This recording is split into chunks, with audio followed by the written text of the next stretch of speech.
अस्सलाम वालेकुम। अदालत लगी हुई है और जज अपना फैसला लिख चुका है।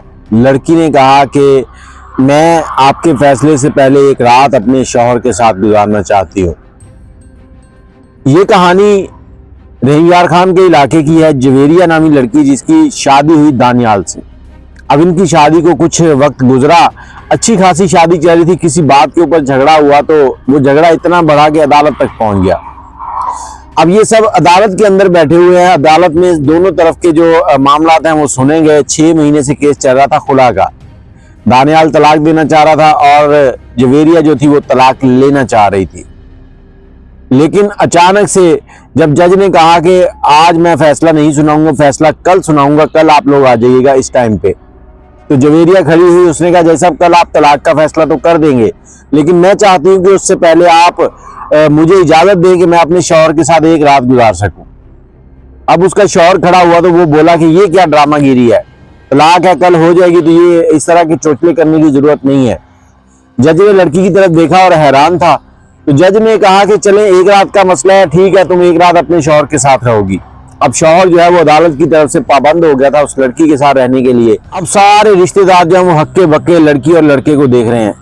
लड़की के रिश्तेदार, माँ बाप, भाई बहन जो वो बड़ी अजीबोगरीब नजरों से घूर रहे हैं उसको कि ये क्या ड्रामागिरी कर रही है। तो इतने में सब बाहर निकलने लगे अदालत से। लड़की और लड़का भी निकले। लड़की जाकर लड़के की गाड़ी में बैठ गई। अब लड़का भी आया तो लड़के ने कहा कि जब सुबह तलाक हो ही जानी है तो ये ड्रामागिरी क्या है, अब मैं तुम्हें नहीं रखना चाहता, मैं तुम्हें तलाक दे दूंगा, तुम चाहे जो भी कर लो। लड़की कहती तुम क्या तलाक दोगे, मैं खुद तुमसे तलाक ले रही हूँ, एक तुम्हें सरप्राइज देना चाहती हूँ।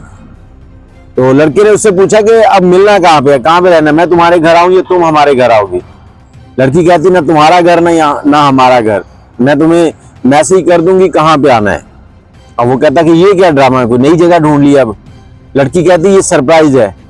अब लड़का घर चला गया। लड़के को शाम को मैसेज आया कि फलां होटल में आ जाना, वहां रिसेप्शन पे ये बात आपने कहनी, आपको चाबी मिल जाएगी। लड़का वहां पहुंचता है तो वहां पहुंचने के बाद वो होटल से रिसेप्शन पे बात करता है, चाबी लेता है, ऊपर जाता है तो कमरे को दरवाजे को हाथ लगाता है, दरवाजा खुला हुआ होता है। अब दरवाजा खुला हुआ होता है, उसके बिल्कुल सामने वाला दरवाजा होता है, उसको हाथ लगाता है कि कहीं गलत कमरे को तो नहीं हाथ लगा लिया। वो लॉक होता है, वहां चाबी लगाता है तो चाबी वहां नहीं लगती। अब वो जो दरवाजा खुल जाता है उसकी नंबर पड़ता है जो उन्होंने बताया होता है वही होता है। अंदर चला जाता है, अंदर कोई भी नहीं होता, खाली कमरा होता है, बैठ जाता है। थोड़ी देर के बाद देखता है कि वही लड़की जो उसकी बीवी थी वो लहंगा डालकर सज सवर के आती है।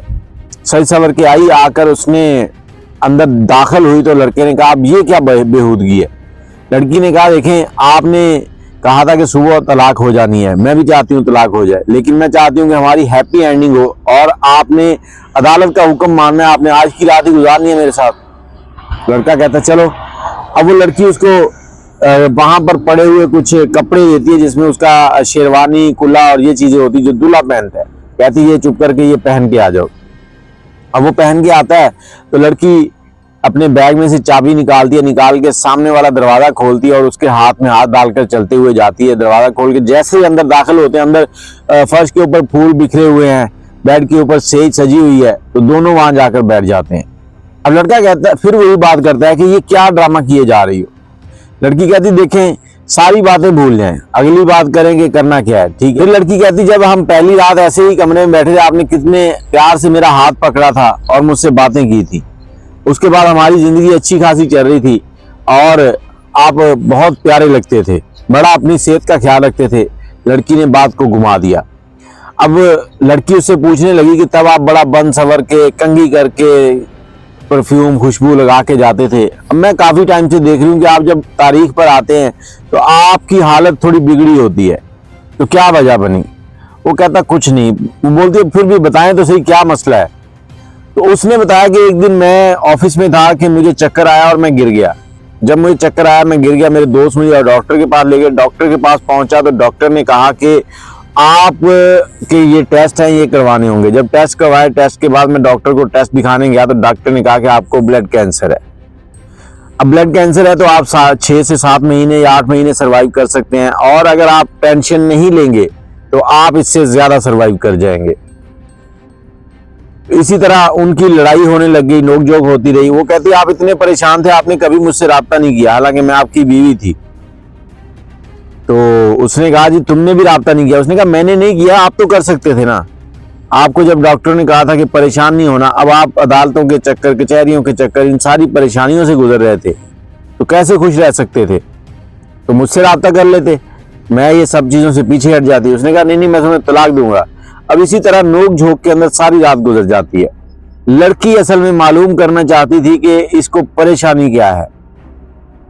अब अगले दिन जब वो सुबह उठते हैं तो वो कहता है ठीक है जी, अब सुबह हो गई है, तुम जाओ अपने घर में, अपने घर, अब हमारी अदालत में मुलाकात होगी। लड़की कहती नहीं रुको, अभी थोड़ा सा काम बाकी है, चले आज आखिरी नमाज पढ़ते हैं, उसके बाद फिर दुआ करेंगे, जो हमारे हक में बेहतर हुआ वही करेंगे। सुबह नमाज पढ़ते हैं, दुआ करते हैं, उसके बाद चले जाते हैं। अदालत पहुंचते हैं तो लड़के से जज पूछता है हाँ भाई तुम्हें तलाक चाहिए? लड़का कहता है जी मुझे तलाक चाहिए। अब जज लड़की से पूछता है कि तुम्हें तलाक चाहिए? लड़की खड़ी होकर कहती है कि मैं तलाक तो लेना चाहती थी, लेकिन मेरे मियाँ के ऊपर एक मुश्किल वक्त चल रहा है, मैं इसलिए उससे तलाक नहीं चाहती। मैं चाहती हूँ कि मैं उसकी खिदमत करूँ, उसके साथ रहूँ। हमारा झगड़ा छोटा सा था, हमने अपनी फैमिली को इन्वॉल्व कर लिया। लड़के के माँ बाप कहने लगे कि हमें ये बहू नहीं चाहिए। मेरे माँ बाप ने, भाई बहनों ने कहा कि हमें ये दामाद नहीं चाहिए, तुम्हारे लिए लड़के और बहुत है। तो हम घर वालों की बातों में आकर लड़ते झगड़ते रहे। इसी दौरान मेरे मियाँ जो है वो बीमार हो गया और उसे ब्लड कैंसर है। आज अगर मैं इस स्टेज पर उसे छोड़ती हूँ तो फिर मेरा कोई फायदा नहीं है। हाँ मैं ये जरूर कहती हूँ उसे तलाक चाहिए, तो जब वो मरेगा, अगर उसकी मर्जी हुई, उसके मरने के बाद मैं उसकी बेवा नहीं कहलाऊंगी, मैं उसकी तलाक याफ्ता बेवा कहलाऊंगी। मैं बस उसके साथ रहना चाहती हूँ, उसकी खिदमत करना चाहती हूँ। अब जज भी हैरान था, पूरे जो फैमिली के लोग बैठे हुए थे, लड़के के लड़की के, सब हैरान थे कि इसको ब्लड कैंसर है और इसने किसी को बताया तक नहीं आज तक। तो यहाँ पर फिर जज ने जो है वो तलाक जो है वो मौखर कर दी और वो दोनों मियाँ बीवी अपने घर चले गए और हंसी खुशी जिंदगी गुजारने लगे। अब यहाँ पर यही कहना चाहूंगा कि अगर आपके घर में कोई झगड़े वगैरह हो जाते हैं तो कम से कम राब्ता करके तो देखें।